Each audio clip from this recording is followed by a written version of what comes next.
Hi, I'm Alissimo, and today I'm going to be reacting to 7 covers that I designed for This Book is for October. If you don't know what This Book is for October is, it's a book I was working on as a gift for my sister last year. I have a whole playlist where I take you through the process of writing that story. And just a quick rundown if you don't really have the time to go and watch hours and hours worth of vlog footage. This Book is for October is a kind of collection of items. There's a poem right at the start, then there's an entire story titled The Hedge Witch, and then in the back there are recipes and activity lists, movie lists, and everything that my sister and I love to do in October, which means the whole book is just like a recipe for making the month of October fabulous and happy and cozy and spooky and everything. The bulk of the book, of course, is that story titled The Hedge Witch, which is about a hedge witch who lives in Ipswich, Massachusetts, and all of the hijinks and adventures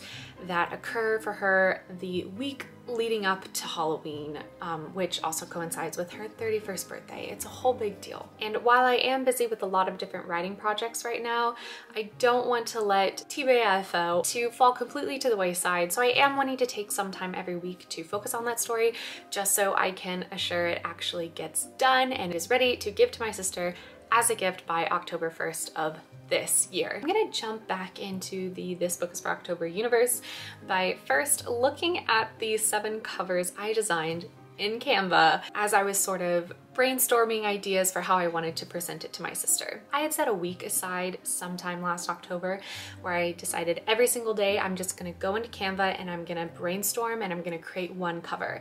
And I think, I don't wanna say we started off strong, but we started it off actually attempting it, and then by the end of the week I was just like, oh, this is a thing I have to get done on my to-do list. Let's just throw something nuts together. I'm probably just gonna spend the next however many minutes absolutely roasting myself. All right, this is the first cover I ever designed. I really liked this background image with the witch's shoes and the pumpkin and the broom. It's a bigger image actually. There's like a witch's hat and some plastic bats and stuff, but this is the area that I decided to focus in on because it felt the most witchy and October-y to me.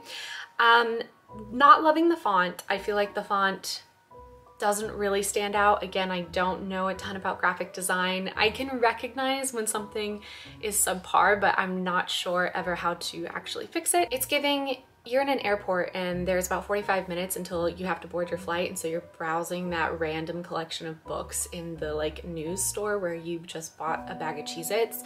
But unfortunately, because this is one where I was actually trying, I think this might end up being the best. So save the best for first.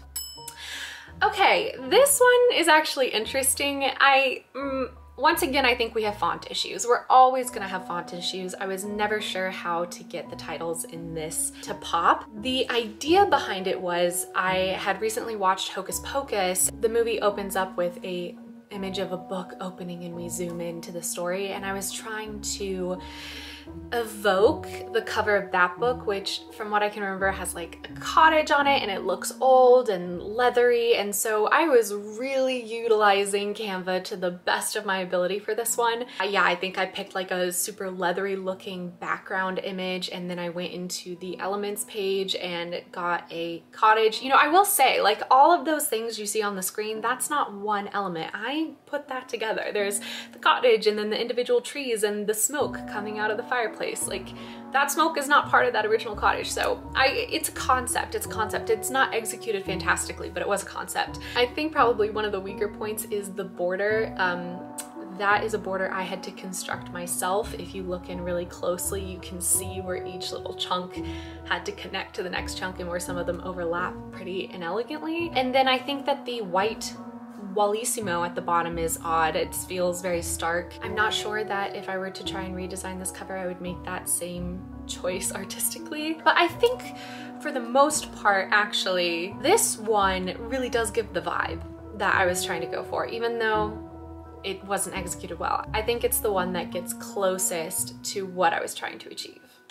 Okay, I'd forgotten about this one actually. I think it's a pretty image, but it's not really giving book cover to me. I worked a really long time to get the font at the right angle to make it look like it was written on the paper.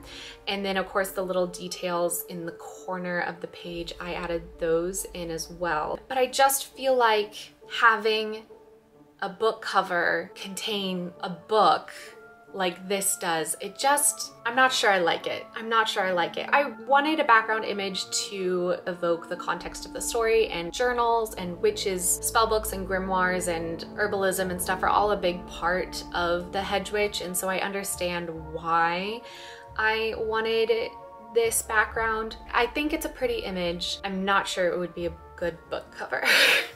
I can see a little preview of the cover that's about to come, and I vaguely remember it, and so I'm just a little like, oh boy, here we go. I think I got 3 in and then I really stopped caring.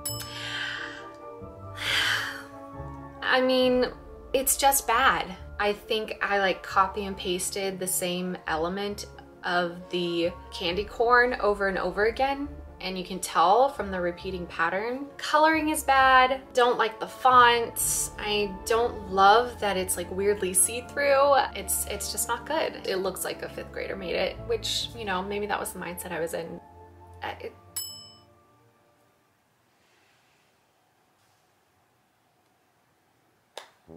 Okay. I think this is definitely my favorite. I'm giving it points for being a literal interpretation, but there's no title, which, you know, maybe you could argue there doesn't need to be one based off of the concept. I'm not loving the color of any of it. I don't like the red X's. I don't like those like weird prongs. They're too repetitive as well. It's very clear that I just copy and pasted. I'm pretty sure this took me a total of 30 seconds, and it reflects that. But bonus points for a extremely literal interpretation of the title that still manages to give a surreal effect. Okay, this one is actually not awful. I mean, maybe I'm just saying that based off of the previous 2 that we've just seen. I think I was getting back into a let's attempt kind of vibe, and then maybe halfway into it kind of gave up. I think I really enjoyed the sketchiness, more like artistic feel from the second cover with the cottage on it, and I was trying to emulate that again. I think this one would be improved by having a background image that had a little bit more depth to it as opposed to just a flat color ombre. Maybe this is where I should have attempted a leather vibe. I'm not sure. I like the pumpkin. I think the pumpkin could work. I think it's too big. I think maybe I could shrink it down, add some vines, pick a font that's a little bit more legible, but ultimately not the worst of the bunch. And last, but I don't know if it's least, I doubt it's least. I feel like the calendar one is the least. Well, you know, at least the calendar one had a certain level of humor and absurdity to it. I think the candy corn one is the least. But last is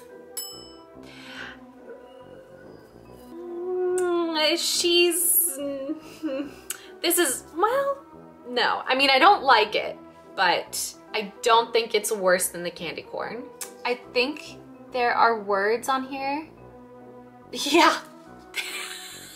There are very faint white words in the background. It takes a killer to catch a killer.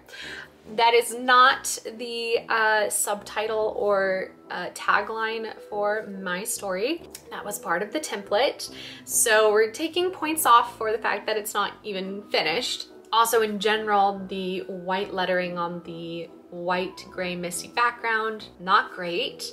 I can appreciate the depth. I was trying to create depth. You can see some shadowing. I feel like at least this title is easy to read. That has definitely not been the case for some of the other titles. I think my name actually looks good here. The white looks fine against the red leafy background. And, you know, I don't hate the background. I think that it gives a certain vibe that the whole collection of This Book is for October is trying to go for, but it's just not quite there yet. It's not quite anywhere yet, to be honest, but it's not as bad as the candy corn. I will say that. There you go. Those are the 7 covers I designed in Canva for this story. Like I said, my level of graphic design is very, very subpar, and I'm hoping actually in the future that if I can get the draft of the story done by sometime in late summer, I can spend the early fall actually hiring a freelance cover designer to design a cover for me. So